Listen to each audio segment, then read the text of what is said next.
Good evening, good evening, good evening, and welcome to the Dog Call. I'm your host, Armondo Black.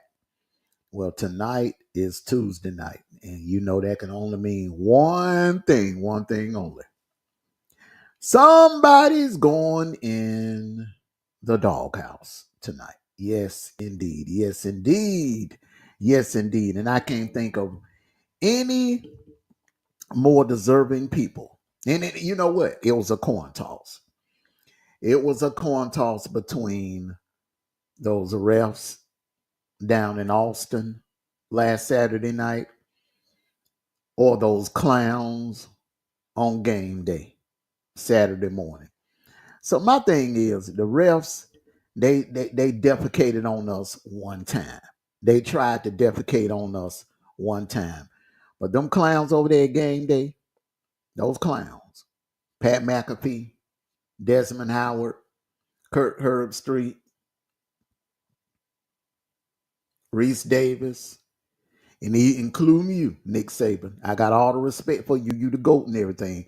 But you've been participating in that clown show over there on game day. So I'm gonna call you clowns out. And I'm gonna explain to everyone what they have not been telling you, what they refuse to tell you about this 2024 Georgia team and why they keep getting it wrong and why what a lot of people are actually watching them and they're taking what they say at face value, but they're misleading you. Get your popcorn ready. This is the Dog Call.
Happy Tuesday night. Happy Tuesday night, everyone. Happy Tuesday night, everyone.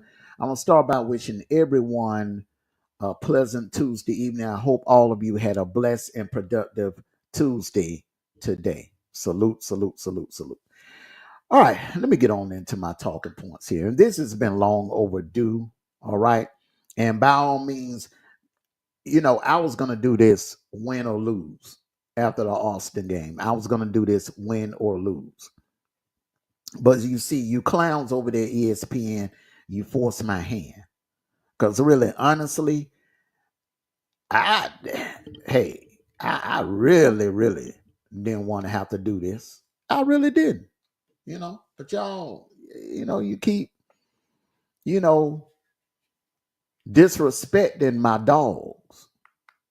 You're disrespecting my dogs, and I don't understand why you don't just be honest. Why all of you clowns just don't be honest and just tell the truth.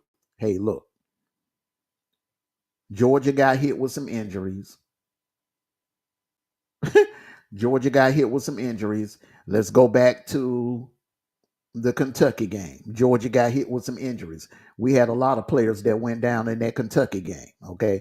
But you see, y'all don't want to talk about that. All right. And then the following week, when Kentucky beats Ole Miss, they went into Oxford now and beat Ole Miss, dominated them. Ole Miss never Ole Miss only had to lead one time. On the first possession, they went down there, scored a touchdown. After that, Kentucky just completely took over the game. What did you all do on the post game show? Each and every last one of you on that network. What do? You poo-pooing on Ole Miss. Where Ole Miss is not as good as we thought. Maybe Ole Miss is overrated. Maybe Ole Miss is this. Maybe Ole Miss is that. Instead of just putting respect on my Georgia Bulldogs and giving them credit for where credit is due. Maybe this Kentucky team was a little better than what we thought. Okay, so we go to the Bama game. Bama beats us on a lucky fluke play at the end. Bama has a 33-7 lead, and they blow that lead. We come back and we take the lead 34-33. Bama gets the ball back, and on one of the luckiest plays in college football history, Jalen Miro hits Ryan Williams down the field. And Ryan Williams makes a lucky fluke play. And I told all of you, that's a once-in-a-lifetime type of play. All of you that was, coming up with nicknames for this kid and making it seem like he's going to take over college football. Some of you idiots were even crowning this dude as the, trying to enter him in the Heisman race. And I told each and every last one of you, I said, this kid could play 1,000 more games and he would not make another catch like that. He would not make another catch like that. And what has happened? The blueprint is out. He's a small dude. He's a 17-year-old kid. And these DBs are coming up on him. They're pressing him and they're playing him man. They're getting in his face. They're hitting him every chance they get. Every chance they get. And he's been quiet. He made one catch against Vanderbilt for a touchdown catch against Vanderbilt, but for the most part, he has not looked anything like what he looked on the 28th. That's for damn sure. And I told all of you that was fool's gold. I tried to tell you, clowns. I tried to tell you, clowns, that Bama was not as good as you were over there trying to make them out to be. What do we hear at the post-game show? Instead of criticizing Bama for giving up a 33-7 lead, because we know damn well, had that have been Georgia, they gave up a 33-7 lead. And even if we would have won the game, the talk would have been, well, Georgia blew a 33-7 lead against the Tide. But no, instead, y'all over there crowning them the kings of the SEC, and Kalen DeBoer is going to carry on Nick Saban's legacy, and the Tide aren't going to miss a beat. Some of you fools, some of you idiots was over there talking about Kalen DeBoer was going to be a better coach than Nick Saban. Kangaroo Black.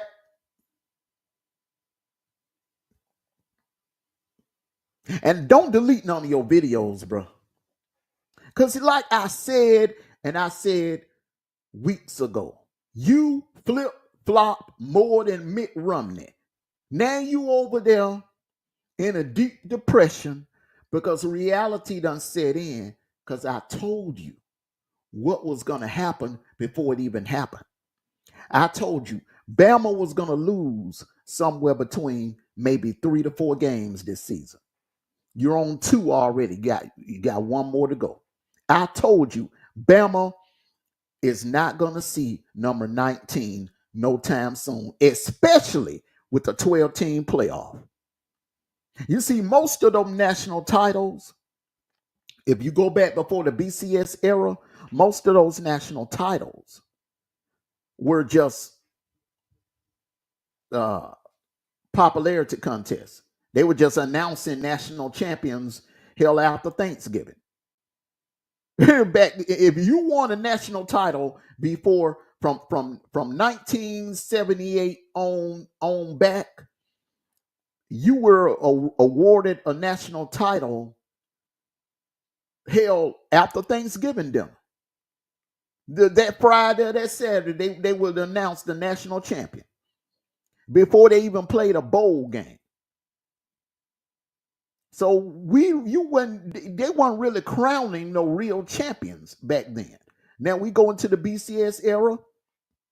Some of them, the ones during the Nick Saban era, some of them, we don't know what would have happened if it would have been a 12-team playoff. We don't know what would have happened if it would have been a 12-team playoff in 2009. So you beat Florida in the SEC championship game. Who's to say that if Tim Tebow, when they had a second opportunity at that 2009 Tide team, that the Florida wouldn't have whooped that ass in a rematch in a playoff game? Let's go to 2011. Who's to say in 2011? Let's add some more. Who's to say y'all could have beat Oklahoma State? Who's to say that y'all could have beat Boise State or TCU? Those teams were tough. We will never know. Let's go to 2012. Had there would have been a 12-team playoff back then, Georgia would have got in. Y'all would have had to see us again. Yeah, you beat us on a lucky fluke play in 2012, that Amari Cooper touchdown pass. But had we got another shot at you in the playoffs, the same thing that happened in Indy would have happened in 2012. Let's go to 2015. 2015. What 2015, I've always said that 2015 team, in my opinion, was one of Nick Saban's greatest coaching jobs and one of Nick Saban's best Tide teams. So we're gonna leave 2015 alone. 2016, 17. Who's to say if it would have been a 12-team playoff? Because if it would have been a 12-team playoff in 2017, Ohio State would have been in there. Auburn probably would have got in. UCF would have got in. Who's to say that y'all would have won in 2017? Because I really don't believe y'all were the best team that year. Y'all were just the better team on that night in the national championship game. Y'all were the better team that night, but y'all were not the best team that year. You weren't. You backed your way into a national championship in 2017. 2020 was a pandemic year. Don't get me started on that. So you see where I'm going with this? Crowning these programs. That's what ESPN does, and you're a hype machine. ESPN is nothing but a hype machine. You knew damn well we were down Jordan Hall, Warren Brinson, and Mikal Williams on that D-line. Bama did not see those three players. Texas didn't see Jordan Hall, but Bama did not see a healthy Mikal Williams, and they did not see Warren Brinson. They didn't see those two. Like, they didn't see what Texas saw this past Saturday night. See, they caught us during a time that we were down some D linemen, some very important D linemen. We went to Tuscaloosa with backups. And even with that, you still blew a 33-7 lead and should have lost the game. And all of you were ready to crown Bama national champions on ESPN. Ridiculous. All right, so Bama lose to Vanderbilt. So in come Texas. You want to crown them the new darlings of ESPN. Now you want to ride their balls, ride their grapefruits. Oh, Texas is the new Georgia. Texas is the new kings of the South. There's a new and Desmond Howard, really? It's a new sheriff in town. You put your little cowboy hat on. It's a new sheriff in town. And it ain't Reggie Hammond. It's them Texas Longhorns. How's that prediction working out for you? Hmm? How is that prediction working out for you? And Pat McAfee, you are a petty ass clown. You petty as hell. Ever since the Georgia fans voiced their opinion about how they feel about you and how they felt about David Pollock being fired and replaced with you, which was ridiculous because everybody knows David Pollock is more entertaining than you, and he's more knowledgeable than you, and he knows more about college football than you. You are a cornball on that set. You're a cornball. You're a clown. No one takes you serious, and your predictions are ridiculous. And instead of just making your predictions and moving on to the next, you got to do all of this dumb crap, standing up on the table and putting on costumes. Leave that to Lee Corso. Let Lee Corso have his moment. After a while, you're going to start putting on headgear. Stay in your lane, dude. Stay in your lane. You only there for decoration. And probably the fact that you know some damn body. That's the only reason why you are there. Other than that, you are a clown. And you did not deserve to replace David Pollock.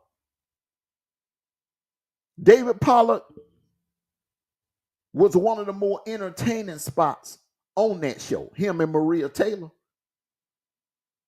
Now that show is nothing but a clown circus. And thank God that I took my brother D Truth's advice to go ahead and crank up a Saturday morning kickoff show. Because before that, hell, the only thing to watch on Saturday mornings was College Game Day. Now we have other options.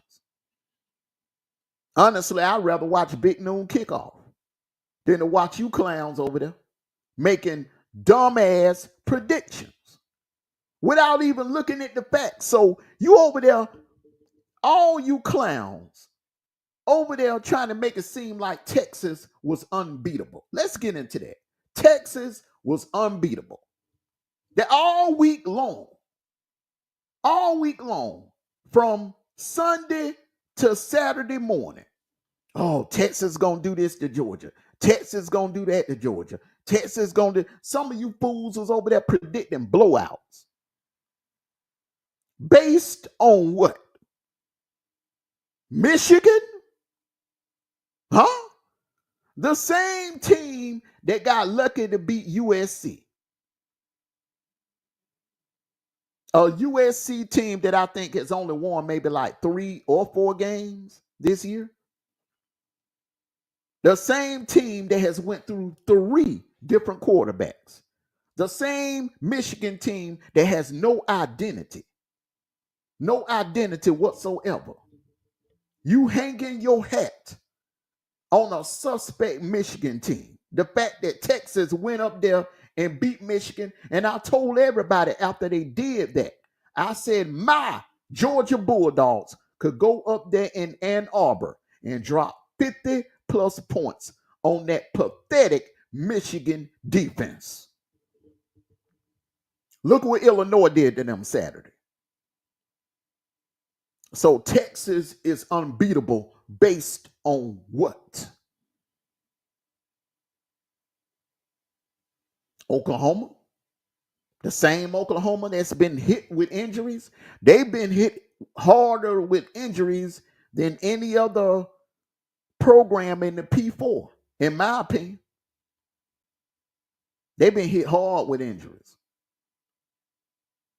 All 5 of their starting wide receivers are down with injuries. They can't figure it out at quarterback.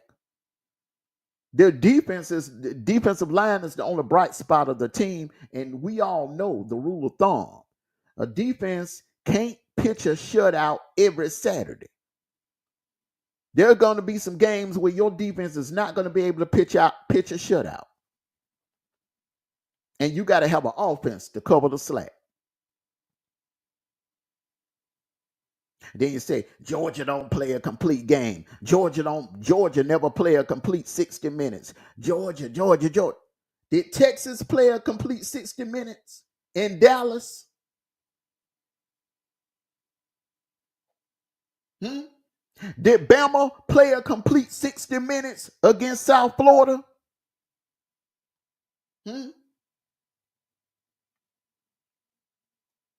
Then when Bama beats Wisconsin the way they did, and I told all of you, Van Dyke went down on the first series, on the first offensive series. Does that mean anything to any of you clowns? When a team loses their starting quarterback, they're not the same anymore. They're not the same.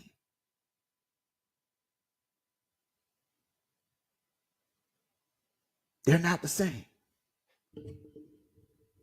Same question I was asking about Texas. They have not been tested. Oklahoma was not a test. You clowns should have realized that a couple of hours after you ended your clown show over there on game day. South Carolina went into Norman, not to Dallas, but they went to Norman, Oklahoma, and boat race that same Oklahoma team that all of you were trying to crown Texas the new kings of the SEC for beating that same Oklahoma team. Based on what? Texas is invincible based on what? Let me tell you something. We're going to find out about Texas in this second half of the season because they got some games. See, this schedule done got a lot tougher than a lot of y'all thought it was going to be. Vanderbilt is going to be a problem. They got to go to Little Rock. That's going to be a problem. And we all remember what happened the last time they went to Little Rock. They got their asses handed to them the last time they went to Little Rock. Then they got to go to College Station. So as much as Greg Sankey tried to patty cake them and help them finesse their way into Atlanta, into a SEC championship game, or cruise to a high ranking in the playoffs, there's no guarantee that they may even get in a playoff.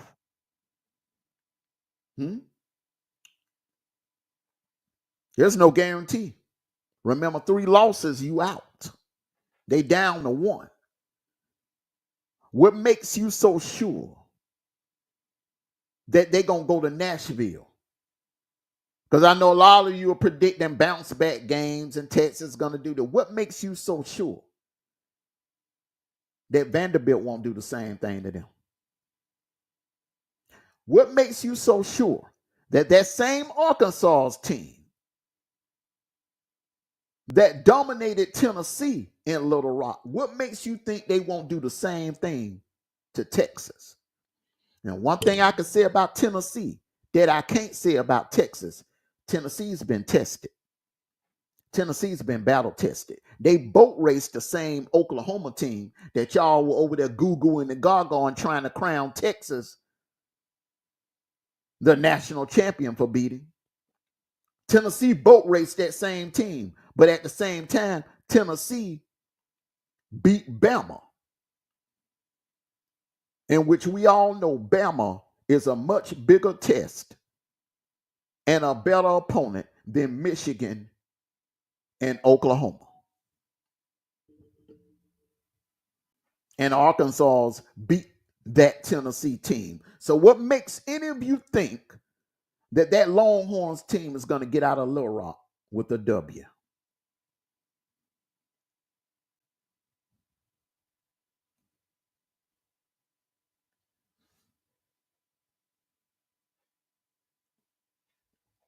What makes you think that?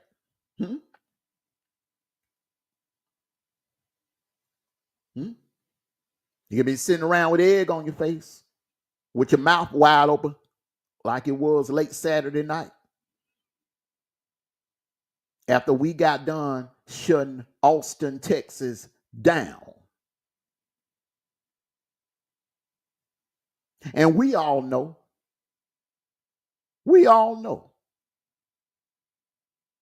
that the whole network was rooting against Georgia. Shout out to Kirby for calling you out and pointing out the bias and the unprofessionalism on that network. Because that network was nothing more last week than a damn cheerleading network, waving pom-poms, burnt orange and white pom-poms. For 7 days, the damn ESPN looked more like the Longhorn network. They look more like the damn Longhorn network. We may as well have been watching the Longhorn network. You clowns sat over there all week selling a whole bunch of champagne wishes and caviar pipe dreams. Y'all so, boy, y'all, man, I thought y'all were feeding the rat poors in the Bama and them Bama fans. Boy, y'all were just shoving it down them Texas fan throats. Here, rat pours. Here, rat pours. Here, rat pours. Here, rat pours. Selling them people all kinds of pipe dreams, teasing them into believing that they were better than what they really were.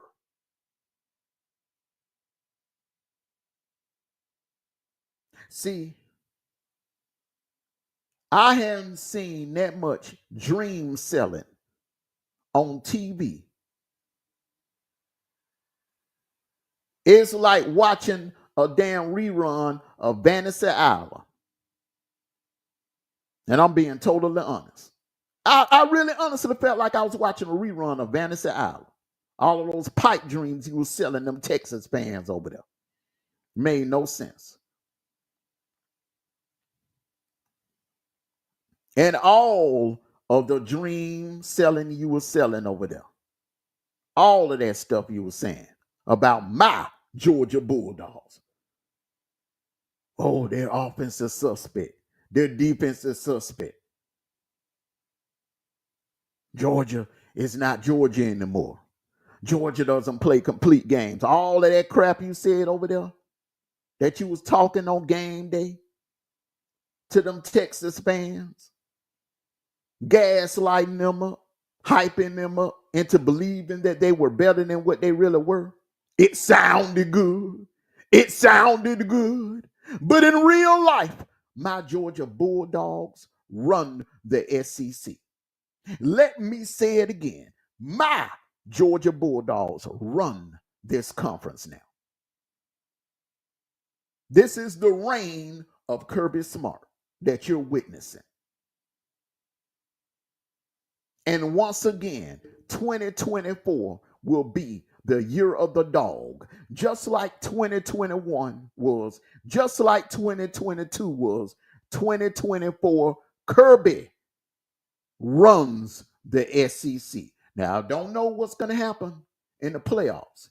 Anything can happen with 12 teams participating. But you better believe ain't nobody walking into the playoffs last name Saban. That's in real life for damn sure. I want to thank all of you for coming out. I just had to address this. And oh, one more last thing. One last thing. One last thing. There it is. The doghouse game day crew. Desmond Howard, Reese Davis, Nix the Goat Saban, Pat the Clown McAfee, and Pretty Boy Kurt Herbstreit All 5 of you are in MONDO'S doghouse this week. You are currently in the doghouse.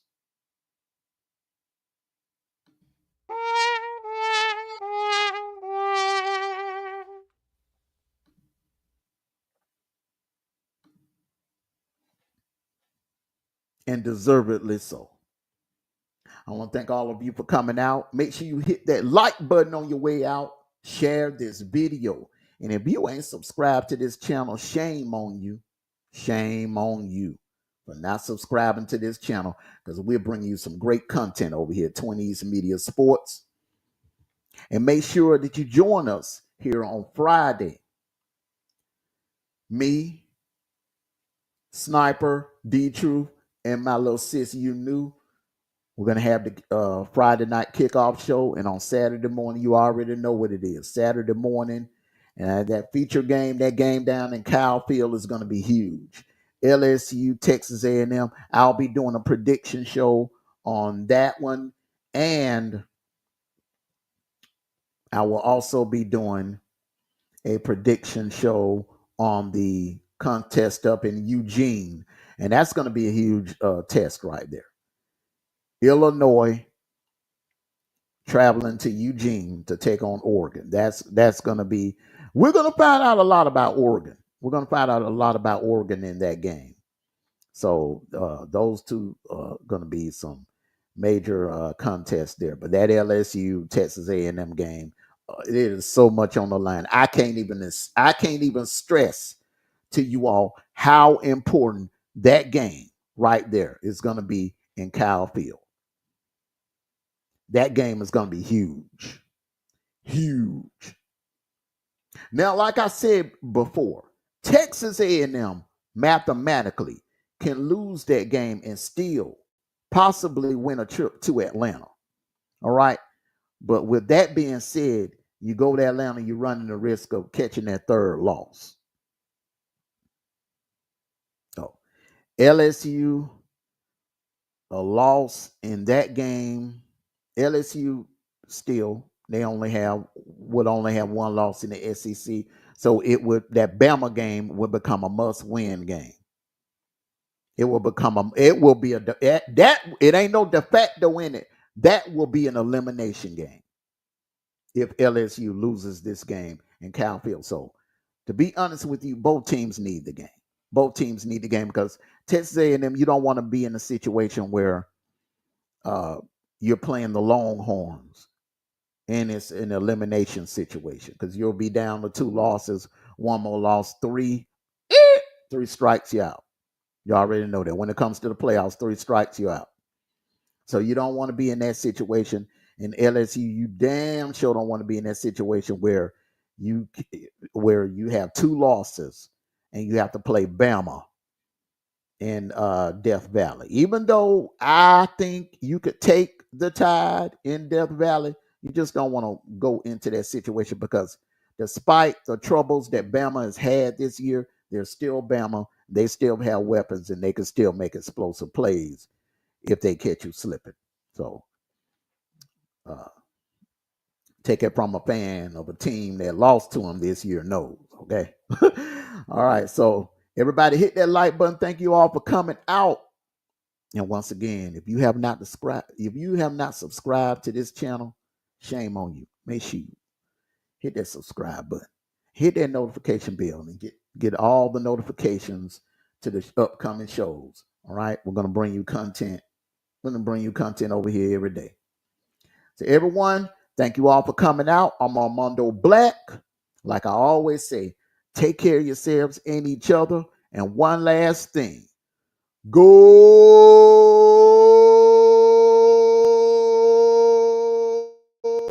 dogs. Sick 'em. Woo, woo, woo, woo, woo, woo. Everybody enjoy the rest of your Tuesday night. Be safe. Peace and blessings. And I'm out.